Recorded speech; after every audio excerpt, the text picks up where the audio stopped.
Welcome to episode 248 of Sports Geek. On this week's episode, I chat digital and commercialisation with South Sydney Rabbitohs Ben Clink.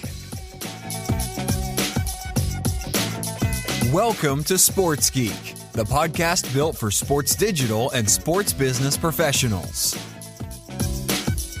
And now, here's your host who has just passed a big milestone, Sean Callanan.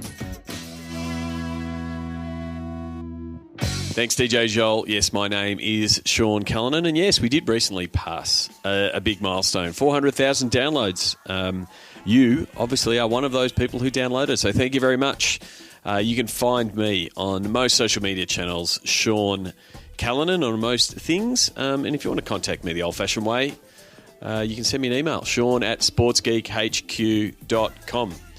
Thank you if you found the podcast via Sports Geek HQ or from your favourite podcast platforms, or if you found it by our recent Money in Esports series, which was a repeat and a bit of a replay, mini-series of our Money in Esports series event that we ran in Sydney. I hope you enjoyed that. I hope it wasn't too intense getting 5 episodes in 5 days. The early response has been good and the response from the event's been good. So, again, if you want to learn a little bit more about the world of esports, check out that Money in Esports series.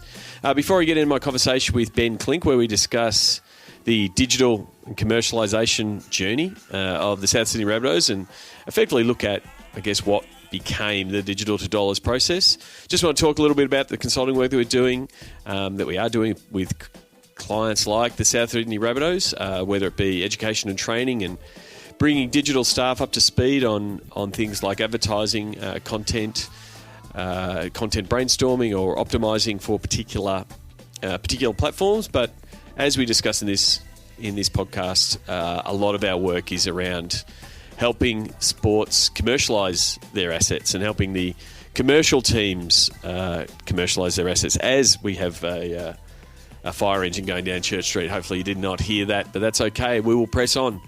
So if you're interested in that kind of assistance and you need help in that space, please reach out, Sean@sportsgeekhq.com, or if you really just want to kick off and want something a little bit of a taster, you can go to and book a Pick My Brain session. Just go to sportsgeekhq.com/pickmybrain for a 2-hour consult, and we dive in on your issues. It's a really good starter to figure out how we can help you. But now, let's get into my chat with Ben Clink from the South Sydney Rabbitohs.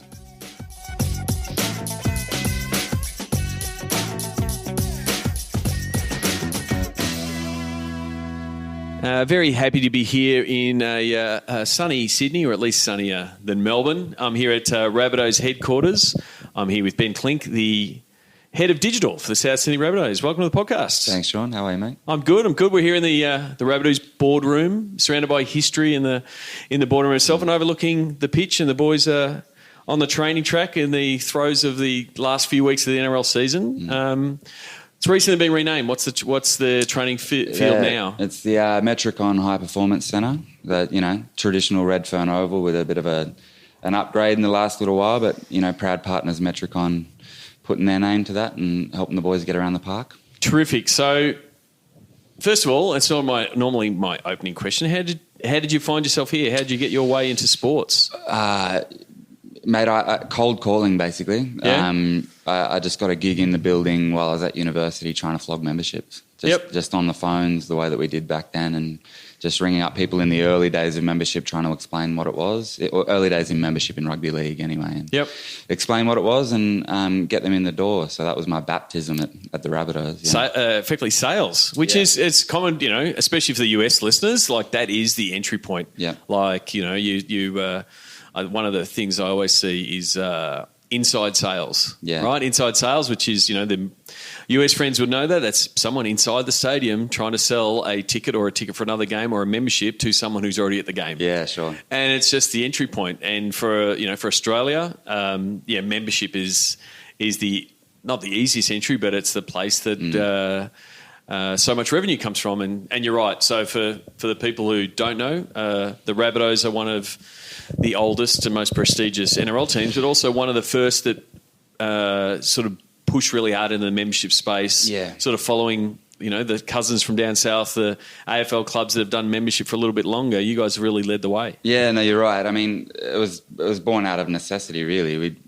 We sort of don't have the traditional, I guess, rugby league backing of a leagues club. And, when Russell took over the club, one of the first things he did was remove the poker machines. And, one of the things I guess that it did is it really made us think about our business model and built some sort of austerity into all of that. And so we had to sharpen up. And membership was, I know Richo, he's not a GM of football here now, but at the CEO at the time, Shane Richardson, he's not worried about stealing ideas wherever he can. And he picked that one up from the AFL. And we really spearheaded that in rugby league at the time. And it became, the foundation of what we do, and still is the foundation of what we do, as a commercial business.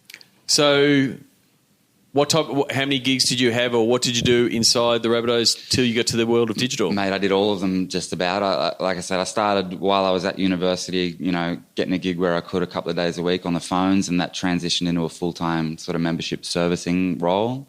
And then I took off for a while, went overseas, travelled, spent some time again sort of cold calling for charity fundraisers and things like that, which is actually very similar to selling memberships, because you're selling sort of, passion and goodwill and feel-good sort of story in that way. And then I came back, mate, I pounded the beat, did, admin and facilities and things like that. One of the things working in footy clubs that I think people probably don't realise is you wear a lot of hats anyway.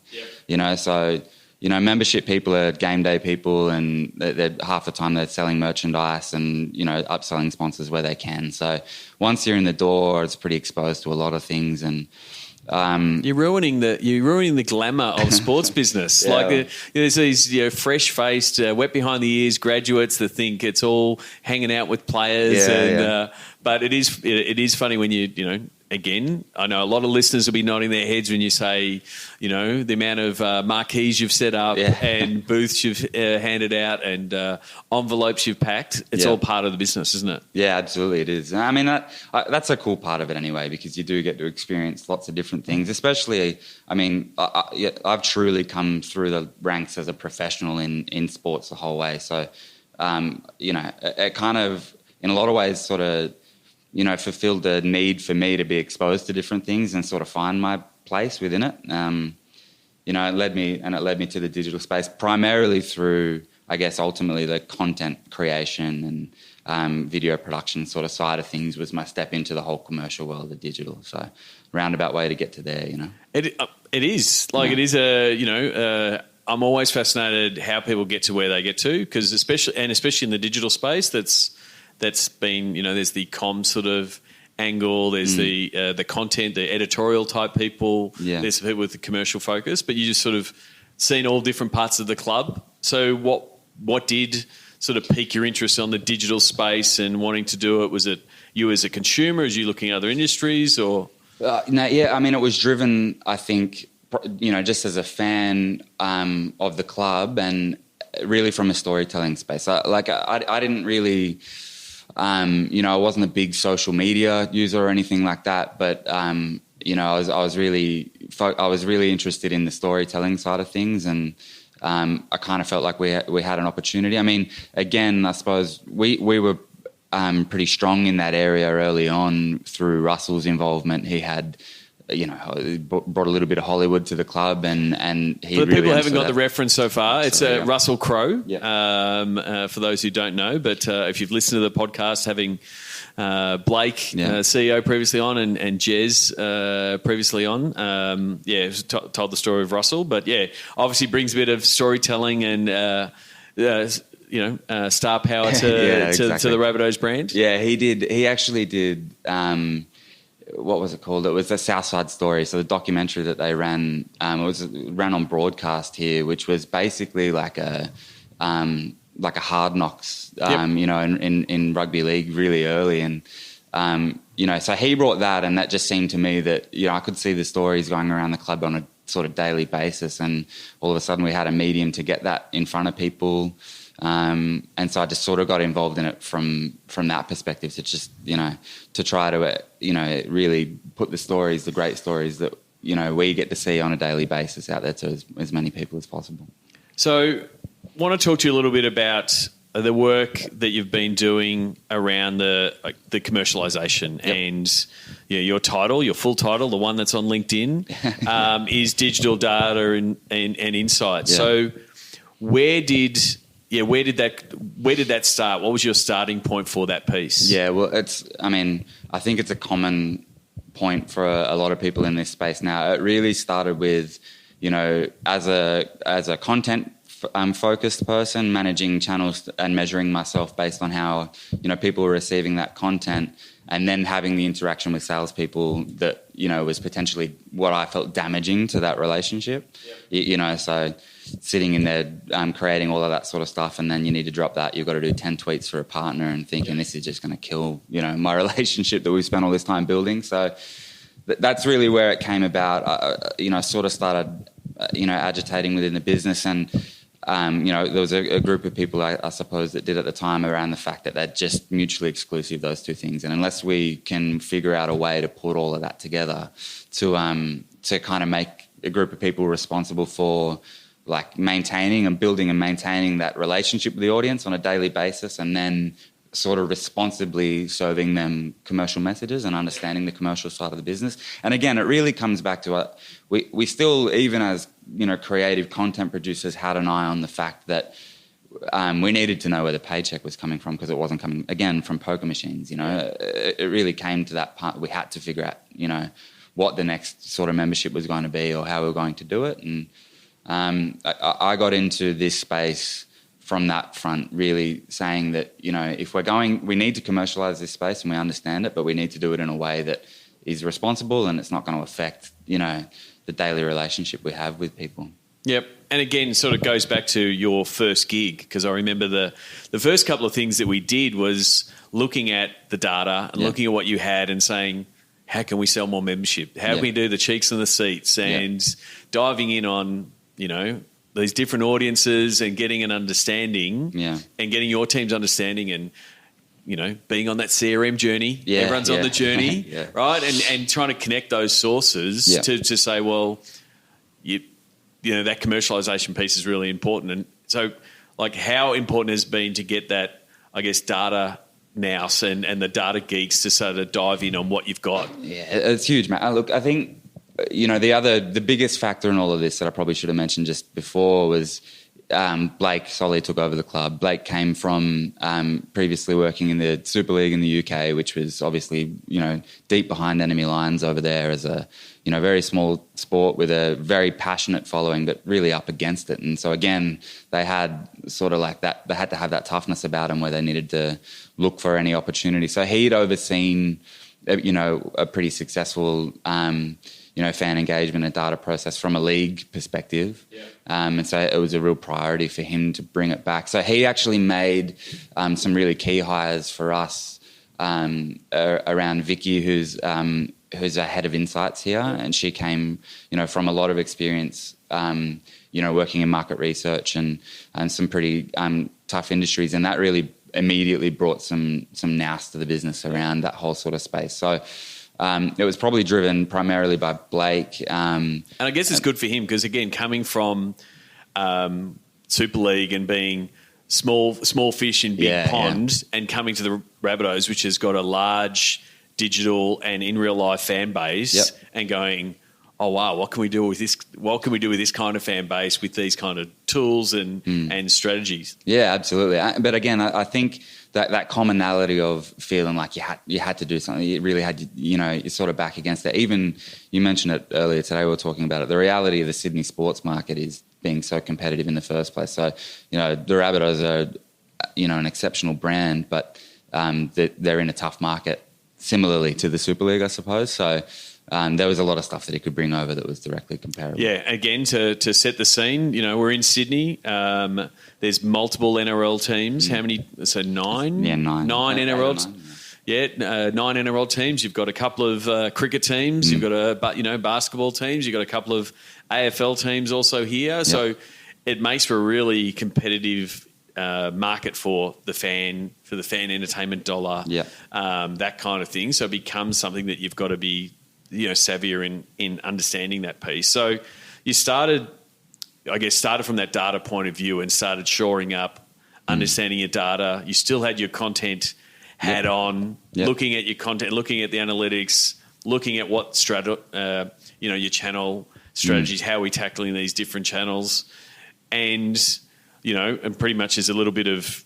So, what were some of the early wins in that space of what you were focusing on there? In the data space, I really feel like the big breakthrough for us that kind of accelerated where we're getting to now was the structural change that we put in place. So our digital team, has that remit across both those areas. So we're responsible for building the relationship and commercializing the relationship digitally. So that I mentioned that earlier. That didn't exist, and once we put those things under the same umbrella and they weren't mutually exclusive anymore, we could start genuinely looking for solutions for both of those things. Because it's common, the silos is pretty commmen, right? Sure. And it becomes, and I've joked about the digital divorce counsellor, right? Which is, played part in here and in other places. But then once you're owning all of that piece of the puzzle, you can, have that focus, and that's, it's one of your drivers. Yeah, and you just start to genuinely see that it's symbiotic anyway. I mean, you stop having, whatever those barriers are to that are exclusive and focus more on the things that are in common around, how having, it seems really simple to say, but having more successful content, is going to lead to more successful commercial outcomes. Yeah. And so therefore you need to protect, that whole thing in the first place. It just removes a lot of that friction, I think. And from a data and CRM journeys and what does your tech stack look like? What are some of the tools that are part of, I guess, your repertoire and your team's really leaning on? Yeah, look, we're definitely, on a journey in that space. It's certainly not an area that we've got right. The challenging thing for a club, I think, in at least in the NRL, is that we for so long we didn't own a lot of that relationship. In terms of supply, things like ticketing, obviously we don't own those relationships, and even in the past, our network's been outsourced to major partners and things like that. So, the last couple of years has really been about, from a league perspective, consolidating all of that and trying to remove some of those third parties so that we can start to drive some outcomes. But like everybody else, mate, we've taken a lot of bumps and bruises along the way to get to that point, and we're still trying to get to that area. But what we've tried to do is just look, I guess, for the opportunities within what we can deliver that have a real outcome.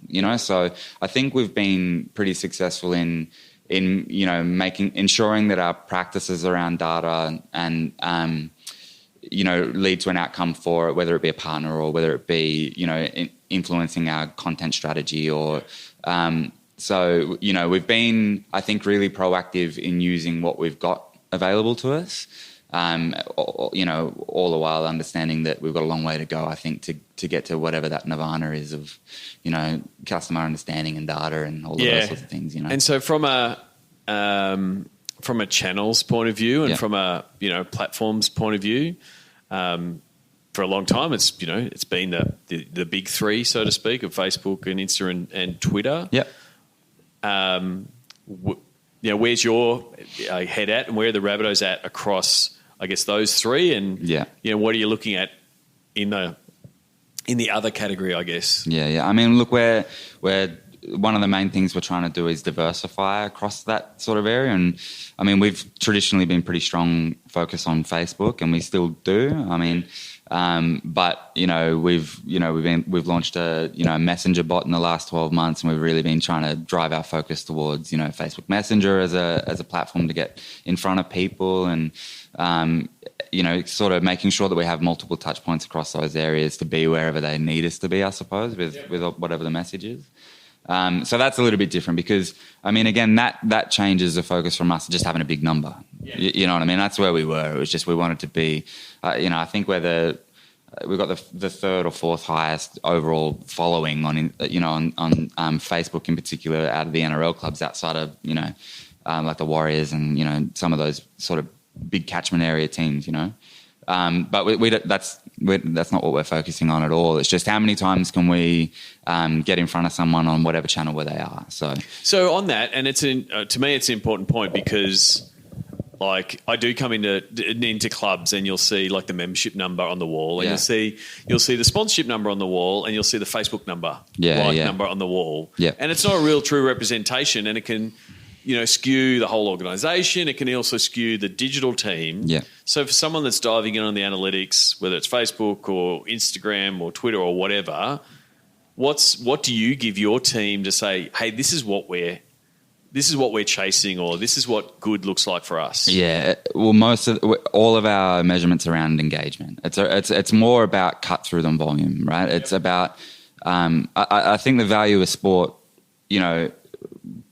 before digital always has been the fact that people stop and pay attention, right? It's a pretty simple thing. People take the time out of their day to stop whatever they were doing to turn and have a look at what you're doing. And I think our value in digital is the same. And in a space where anyone can get a message in front of anybody now, just about what we try to make sure is that when we put something out, people stop and pay attention to it, and to really maintain that. So then the challenge is, how do you, I guess, appropriately know, hey, did it work? Yeah.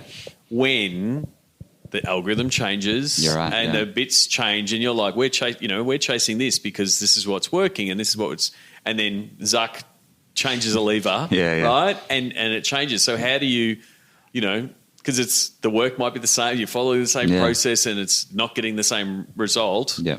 How do you manage the team and I guess follow those twists and turns? Yeah, you change, mate. Really, I think that's what it's about. I sort of talk to like, what do I think makes a good sort of digital employer, a digital citizen? And that's just someone who's going to learn, I think, is the most important thing, because, you come in, I come into the office tomorrow and the world changes, mate. That's how it is. So, we have to be prepared to do that, and just be constantly trying to keep up to speed with what's going on. And importantly, bring the rest of the organisation along with that, or bring partners along with those changes. It's a pretty constant sort of conversation around the evolution of that, all of those areas, mate. So, I just think we try to keep abreast of all those things as best as we can. But in saying that, I think you can talk about whether people are engaging with what you're doing no matter what. I mean, because the platform or the channel can change, but when you get in front of somebody, are they stopping and paying attention? I think that hasn't changed yet. Yeah, it's just hard to to get there. Yeah, and hard to say, it did happen. And so it's not on, for mine, it's not on every single post. Yeah, right. But it's like, when the opportunity comes, is your team ready and willing and skilled enough to execute? Yeah, to see that we got that one right. Yeah, for sure. Whether it's capturing the perfect moment and putting it on the right channel in the right format at the right time. Yeah, that's the skill piece. Yeah. Probably the main thing that we do, we've got which I think gets lost a lot, particularly in a space that changes so much, because you were talking about it in esports just before, saying, there's already sort of a bit of a culture to say that's how we've always done it, and in such a new industry, right? And that happens very quickly. Like that stuff gets established really quickly. So we try to always say, associate, just ask why. Why are we doing that? What's that about? Why?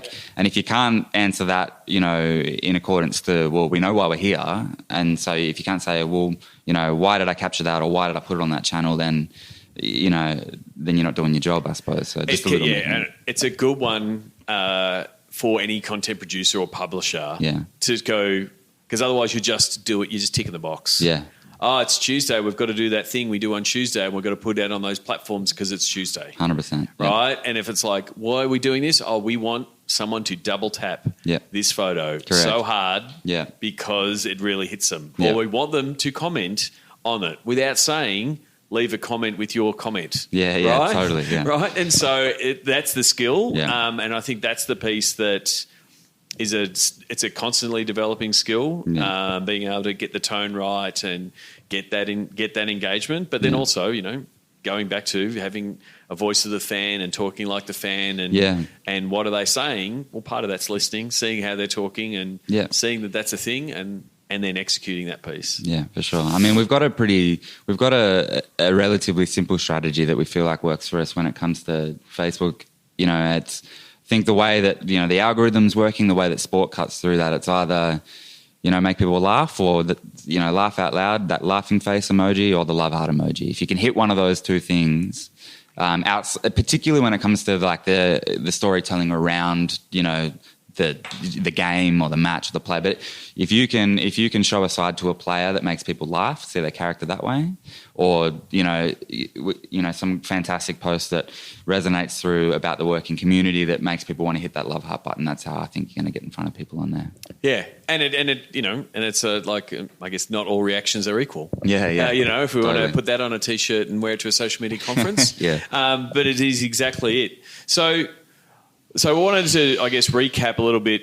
We're in the boardroom. We've just had a session from a digital dollars point of view, looking at the pitch and having in the commercial guys looking at how can they pitch digital? Where does digital fit? What's the conversation look like with sponsors?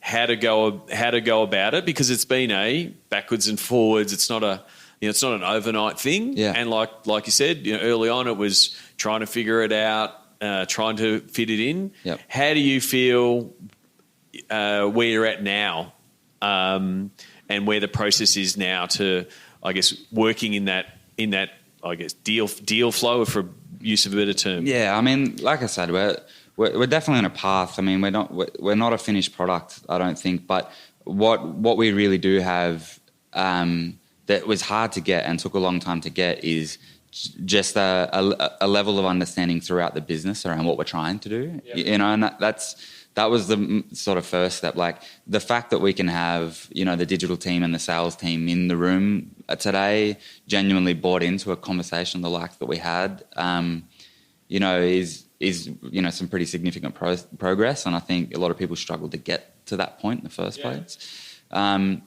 It's just because, the challenge is obviously they're I guess they're out the front of the house, right? Sort of like waiters or something like that. They're dealing with the partners in that sort of space who themselves have varying degrees of sort of understanding about what they're here for in the first place and what they want to achieve. And, I just feel like the fact that they're, sort of comfortable to sort of fly the flag from our perspective a little bit and carry that torch forward into those conversations, even to get to that point, I'm pretty proud of the fact that the business has gotten to there. So, and what I look for in those kind of workshops are those light bulbs, right? And I thought there was a lot of them happened today of having them understand, when a sponsor is more digitally active than you might think, right? Even having the conversation, well, they came on board to potentially sponsor our jersey, and so that's where the conversation goes. And completely understanding that, hey, when the deal's there, do the deal. Yeah. And we don't want to bog it down. Yeah. And so it's like, cool, we don't want to bog it down either, but how do we start framing to the sponsor, well, this is what the digital solution might look like as part of the deal. Yeah. Because I think the type of, I guess, deal structure, if we want to put it, is pretty common in sport. Hey, we're going to do this deal. It's going to have jersey, it's going to have hospitality, and it's going to have digital. Yeah. And it's a budget for digital, right? And I think we've evolved, Rabbitohs included, evolved from the selling off Facebook posts, right? And tweets and those kind of things to now, what does the solution look like? And I think, like we said, look, you guys are close because now it's, okay, you've got a budget. How can, now introduce to yourself and say, hey, go see Ben and we're going to walk through what we can do. Yeah. And, figure out what the solution is. Yeah, I think that comes from obviously the growing demand coming out of partners. They've got an increased expectation about what they get. I mean, that structure that you spoke about in terms of digital allowance, at least in our experience, mostly came from, a display and media. It's we know that we can drive this traffic through the site, you apply a rate card, it's as simple as that, But increasingly, partners are coming to us for, much more bespoke sort of outcomes. And they're, like I said, there's a varying degree, I suppose, of sort of digital sophistication in the businesses that we work with. But obviously, increasingly, they're, much more technically savvy than they were a couple of years ago, right? So with that comes an increased expectation and, and that probably has been some of the things that have happened, I suppose, internally with us as well, with our partnerships team, is the fact that we've been able to get in and, talk the same language as a few partners, because we've had a sort of new breed of partner come along, and sort of, I guess, for them to see that they're picking up what we're putting down, has helped really accelerate that sort of buy-in. So it's sort of supply and demand, really, mate. The fact that people are asking for more than what they once received means that we've got to, again, sort of sharpen the pencil and get better at what we're delivering. Yeah, and one of the ones that we sort of broke down and had a look at was a really common scenario, and it was, the deal got done, and hey, you want to do something, and what's this longer term thing, and then you have the sponsor that goes, cool, here's the stuff, hey, here's a great site, we built it, send some traffic to it, and we're all hunky dory, and in the post mortem of it was like how can we do this better, like. Does this match with what we can do? Can we deliver it? What do we need to do beforehand? Yeah, like that piece of is quite common. Yeah, does it match with what we do is the big one in that, and making sure that, again, the people at the front of house are out there pounding the beat, having those conversations, are sort of resourced to be able to explain that, and are comfortable in explaining what that is, and it's as simple as that. Sometimes, you said it earlier that their key focus is obviously closing a deal, right? So they want to get the contracts lodged, they want to get it signed off, and then if there's that matter of we've got to figure it out later, then that just is what it is. But making sure that there's enough resource to be able to put in place the expectations as early as possible, I think that's really what we're sort of focusing on and learning at the moment. And that comes down, it's like the Saints song, you got to know your product, right? So, it's just giving guys the tools to do that. And, I guess it was reticence is the wrong word, but like you don't want your sales guys to have to say no. Yeah. Right? Yeah. But you want your sales guys to be able to say not that way, but we've got an alternative. Absolutely. And I think that's the bit that I think we had a really good conversation of. It's like, we know that won't work, but we actually don't know the language to go back to them to say, no, we've got a better way. Yeah. And because you do, like you've got, we've got case studies of doing this and this and this. And I think sort of putting more structure around that to say, oh, great, hey, this is what we're going to do. We're going to warm up the crowd. We're going to do some of this stuff because our guys do some killer content in this space, and, and then also widen what success looks like. Yeah. For right? sure. Because again, for the one that we looked at, it was eventually, conversions. Yep. And if you're only graded on conversions, yeah, it's a tough business. 100%. I mean, it's trying to have that conversation about the fact that it is a process to get to those outcomes. I mean, we I feel like, again, with the South audience, Rabbitohs audience had a hugely passionate group of people, right? Like talk about a mad South fan will say, that's the only kind, really, And so my experience with that is if they genuinely have a feeling that you're in the tent, you're one of them, you're in that group as a brand,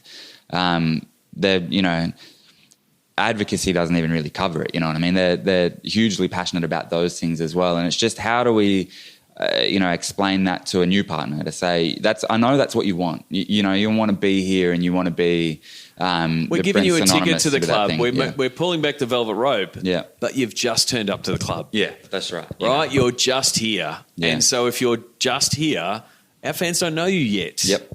Let us introduce you to as many as possible. Yeah. Right? And then that's about, cool.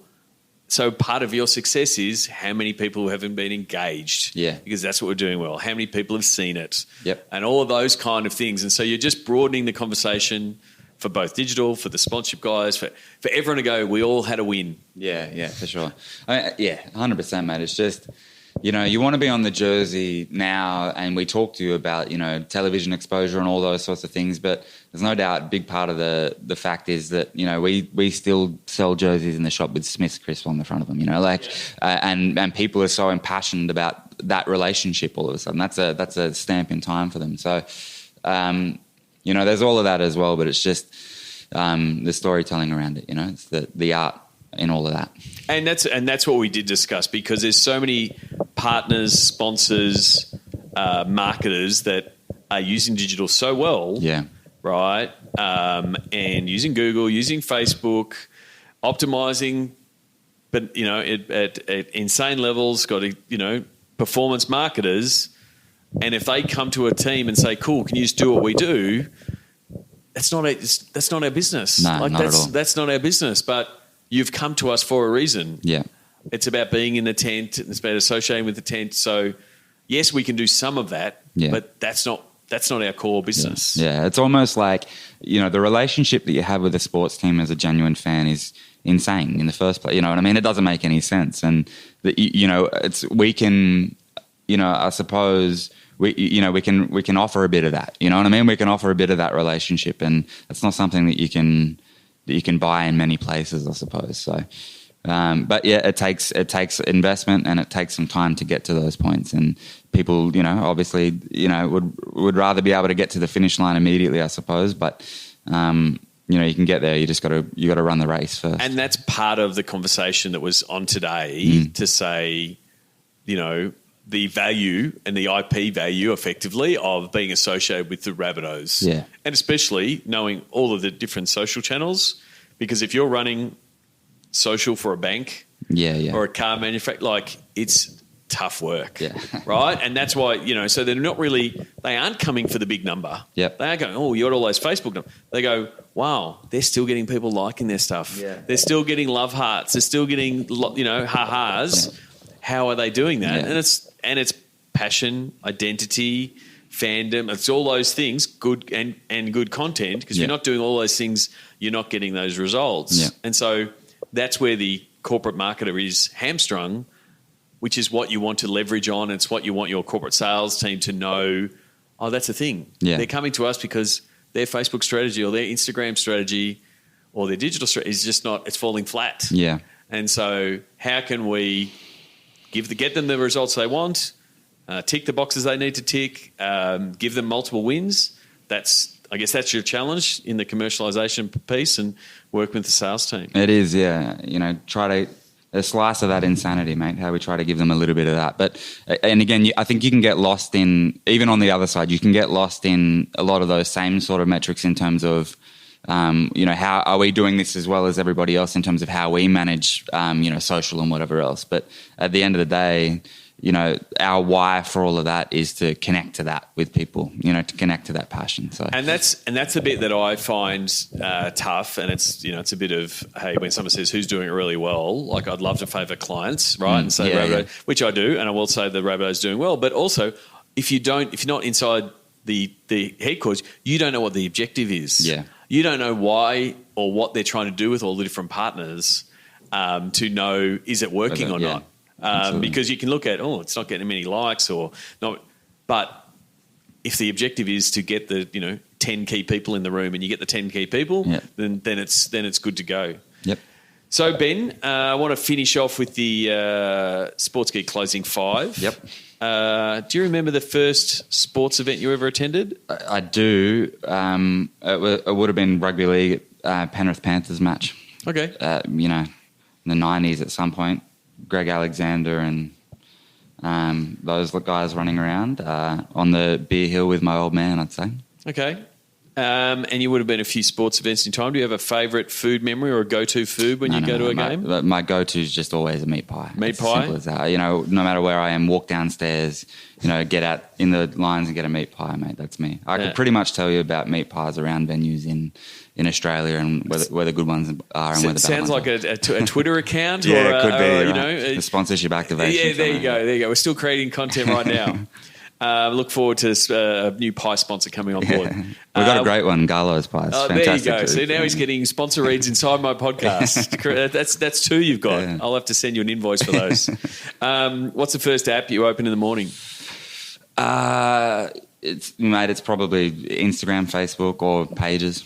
Okay. Check out how we're going here. Who is someone you suggest the podcast listeners should follow and why? Well, I was just thinking podcast when you mentioned this before, and it's kind of been going through my head. Dan Carlin Hardcore History podcast is an awesome podcast, but the reason I've been thinking about it in this conversation is because they sort of he talks often about like the rise and fall of different empires, and he talks about, that austerity of like wooden clogs on the way up and silk slippers on the way down. Yep. And it, you know, makes me think of in some ways like the success that, you know, you can have in sports landscapes when your back's against it and you have to be hard. You know, the poker machines thing for us, which really led us to be what we are today. I don't know if that's the strange answer for you, mate, but I reckon it's a cool podcast anyway, like this one. It's a good one. I mean, I can't wait for the, hardcore history on the social media digital area. You know, maybe we'll do a MySpace one first and then might do a Vine one and then who knows, a Facebook one. Yeah, you just you don't know where it is going to be in the end. So that leads us into the last question. What social media platform is your MVP? Maybe answer it maybe personally and from the Rabbitohs point of view. Yeah, I mean, I'd probably say they're both the same. I think Instagram's really the guy at the moment, you know. And so if you're looking at Instagram from a Rabbitohs point of view, is it really the story element, or are you trying to figure out new ways around the feed? Yeah, I mean both. But I just think it's it's a different engagement. It's obviously a highly engaging platform, but it's got a, you know, I think you need two definitive strategies between stories and feed, obviously, right? And so give us a bit of a rundown of what they are. Now. Well, I mean, obviously frequencies in stories a little bit different, right? We can obviously tell more of a sort of snapshot in time story about what's going on, and you know, obviously they've harpooned Snapchat a little bit with that, and you know, so it's a similar strategy that we had over there. But I guess the reason, you know, people come to it for that, and then you've also got that like my life is so great Instagram feed sort of vibe as well, and. But look, selfishly as well, coming from, I guess, a content background, you know, I love photography, I love videography, and I think it's a good platform to sort of highlight some of those sorts of things. It just opened so well. It pretty much said it's got to look great and high end's there, and you know, and I guess you can still take some great photos with your phone, but it set that bar. Yeah, for sure. That's where it is. Have you? Because we've had the test of not seeing how many likes. Yeah.